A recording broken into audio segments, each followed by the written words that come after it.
So maybe some of that could go along with the confusion of when we aren't sure why they're not eating. It could be maybe they've gone past a regular plate. Maybe they need it cut up. Maybe they need finger food. Right. Maybe they're just to a point where they need puree food. So these are the steps you, we try.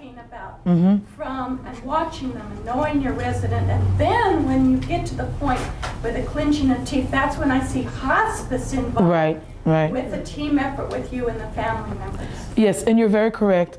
We try basically everything, and like Debbie mentioned, some of them can. I have a lot of residents who cannot. They don't know what the difference between a fork and a spoon. There's no point. So when they don't know that difference, that wouldn't be a reason not to have them get food. No, that's not the reason. No. If they don't know that, then we order finger foods for them. Is that like a common occurrence that a person that's at the end of their life that they stop? Is that one of the signs that you would say? I would say it happens in a very high percentage of all the residents that they don't recognize utensils. They don't know what to do with them. It doesn't mean they don't want the nutrition. So that's why we assist them to the best that we can. We try. But when they start saying no, and some of them can say no, they'll say no. I have a resident right now, whenever I approach her, whenever she sees me, she already started saying no, because I'm always trying to get her to eat a cookie and do this and do that. She's like, no. And that's what we see. And like Debbie mentioned, this is when we would have hospice involved and say to the family, okay, now we're seeing this, it's a decline, weight loss we worry about weight losses of 4 pounds or more. And basically what I do now is I look at their weights every week.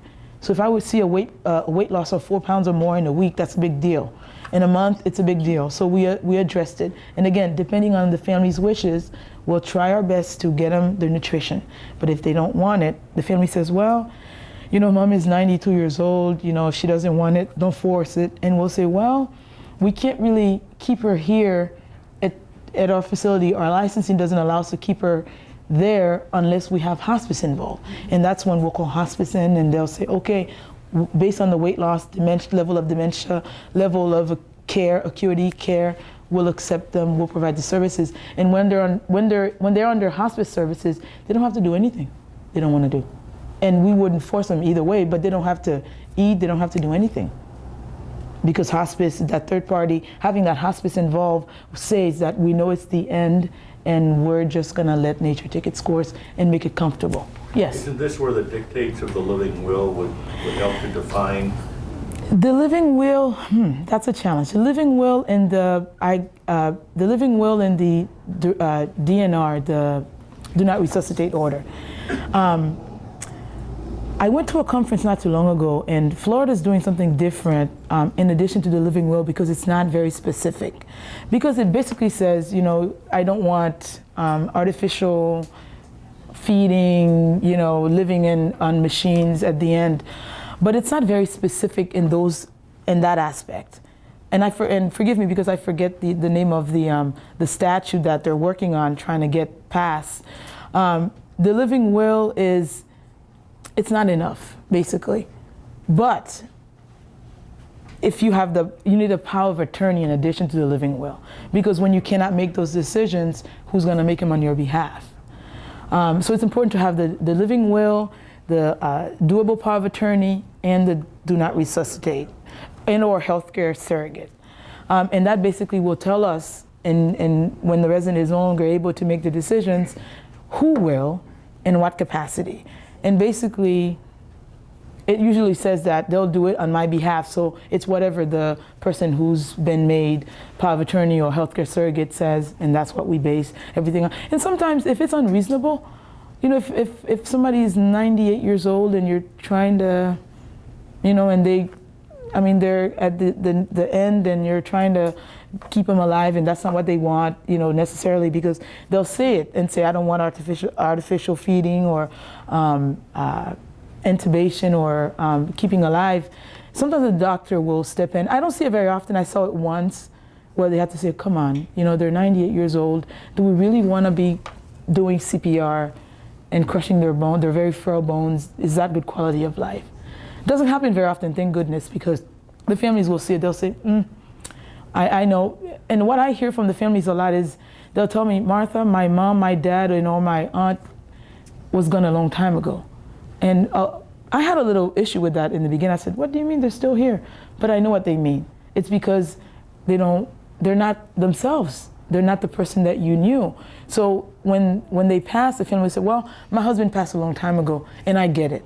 It means that he wasn't with me like he used to be 30 years ago. So his body was here, but his soul, everything that that we did enjoy together is no longer present, basically. Yes? Can I skip way back to from the end of life to the beginning of when the first placement? Sure. So how does Terracina do a proper assessment for independent and assisted living and the unit? And how does Terracina deal with or ask family members? Do you ask them to stay away? Do you say it doesn't matter? Does this mean you can come the day you admit? How do you handle people with dementia who are afraid to leave their loved one for the first time? Okay. Upon assessment, what I'll do is, marketing will say, well, okay, this person is interested. They're coming in. Family wants you to, look at them. Or at home, I'll go at home. Or in the hospital, rehab, wherever. We'll go and look at the resident and speak with the caregiver and say, okay, what do you do at home? What works? What are your challenges? And based on that, I generate a service plan, and everybody has their own individual service plan. In the beginning, it's pretty generic because I don't know the resident per se, but I put what the family is telling me, what they're doing. And a week, a couple of days later, we see, okay, well, they're doing this at this time. Okay, why don't we do this? They're having a challenge with going to the bathroom, and the family will say, oh, they could go. And we're saying, oh, they can't. So I'll adjust the service plan and say, okay, now we have to make sure that we assist them, because some of the memory care residents are able to do simple things like that, using the restroom. Not all of them need assistance. A great deal of them do, but not everybody. But upon admission, like I said, the biggest challenge is the family, because it is harder on them. They know what's going on. They know, okay, I'm going to wake up and my husband is not going to be sleeping with me. He's going to be in a different place. Do I trust these people? How do I build trust and a rapport with them? And so I try to make them feel at ease. I'm involved. I assess the residents, speak with the family, constantly in dialogue with them. I'll call them the next day, and I said, okay, now, normally what we'll do is for the first day, they bring family member in, you bring the family member in, and we do a quick assessment, take them to the memory care, get, a little tour, not a tour person, but just, oh, this is your apartment, this is where you're going to be eating, this is where we do activities. And then I tell the families to leave. And it's difficult because they don't know, how do you say goodbye? My thing is I never say goodbye.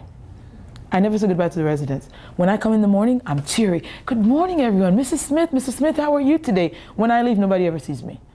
Because you don't want to say goodbye. Goodbye to them mean, oh my God, I'm never going to see you again. And what am I going to do? And who's going to help me with this? Goodbye to us means I'll see you later. But to them, it's something completely different. I see that they process it differently and say, oh my goodness, I'm in real trouble. Who's going to help me? Then they get anxious and they look for you and they search for you. So what I tell the families is, okay, you say, all right, I'm going to step out for a minute to make a phone call. I'll be right back. Being right back is an open-ended answer. It could mean now, later, 3 days, a week. But that seems to be helpful. And I remember Debbie came, I think it was Clark, or maybe not Clark. I don't remember which one, but one of you came over one day to Terracina and gave a speech about compassionate deception. I love that idea because I didn't know what to call it before. She did, I remember. I didn't know what to call it before because it was just like, the families had a hard time with it. And I remember when I first came into memory care, I had a hard time because I felt like I was deceiving them. And I said, oh no, I'm telling them, Mom, Dad, their mom and dad is alive, but they're not. So it was hard for me at the beginning, but I noticed if I told them the truth, my goodness, I made it 10 times, 20 times, 100 times worse. They would be, oh my goodness, it was terrible. So to tell them that, oh, Mom and Dad went to Publix. If I know, history about Mom and Dad, that they went to Publix or went to work, oh, they went to work, they'll be right back. And that eased them. They're like, okay, well, I'll wait here for them. And then after a while, of course, they forget that. But it helps to be, like I said, we're deceiving them, but in a compassionate way, not to better ourselves or to make ourselves feel better, but it's just to be in, I call it being in their space, being in their mentality, being in their time, being in their time frame, being there with them and saying, okay, you're telling me mom and dad is alive, but I know that you're 95 and mom and dad is not alive, but of course mom and dad is alive. So like Debbie and Clark and Marion can attest to, you just never argue with them. Forget about it. You're not gonna win. And I always give the families I have families who do, because they don't know differently. And I say, okay, let me give you an example. What if I told you that you don't have a daughter, that your husband is not sitting right here, right now? How would you answer that? They're like, oh, I think you're ridiculous. How could you say such a thing? I'm married. I have 2 children. I said, well, that's how they feel, because that's where they're living right now. So you can't tell them any differently. They're like, oh. So then it makes sense, because that's their mentality. That's where they are right now. They are 15, 20, 30, 40, 50 years ago, and they remember their address from their childhood. They remember home. So you can't tell mom and dad is not alive, because you're like, then you say, oh my God, they're not here, they passed away. And they're like, when did that happen? I'm a terrible, daughter or son, I didn't remember. You just open up a big can of worms. So it's best to just say, oh yes, I agree with you. I'm so sorry, if they say, and then you console them, give them a hug and a kiss, and after a while, it's all better. But that's the compassionate deception.